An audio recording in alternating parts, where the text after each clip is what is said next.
पुणे थानारू न्याय न मिलिबारु थाना आगे धारणा और चेतावनी। कटक जिला चौद्वार थाना अंतर्गत कुजीबर बणबाई साहिर एक परिवार चौद्वार थानारू न्याय न मिलिबारु थाना आगे धारणा देबे बोली चेतावनी दैछंती। प्रकाश जे एही साहिर त्रिनाथ बेहेरा तांको घररू किछि बाट दूर रे एक केबुल तार सजाड़िबा समय किछि दुर्बृत्त तांको सहित जुक्तितर्क करी धारुआ अस्त्र रे अतर्कित आक्रमण करथिले। ए संक्रांत रे बेहेरा परिवार न्याय पाई चौद्वार थाना रे सुकुना सेठी, सिपुन सेठी, बाबाजी सेठी, जयप्रकाश सेठी और करुणाकर सेठी नाम रे एतला देथिले। सूचना मुताबक चौद्वार पुलिस सुकुना सेठी, सिपुन सेठी को गिरफ करिथिबा बेले अन्य मानकु गिरफ करिनथिबा अभियोग बेहेरा परिवार आनिछंती।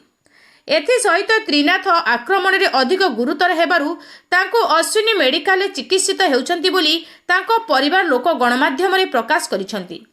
अन्य पक्षरे दुर्बृत्त माने त्रिनाथक भौणी उपरकू आक्रमण करने को पछाई नथिले।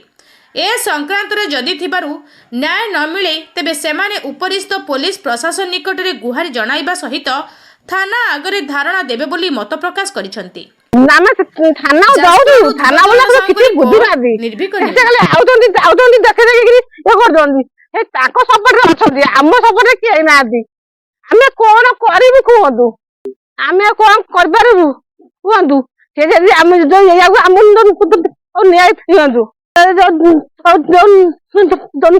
फैमिली पुणी आम कौन करूँ आम जो अपर अपथर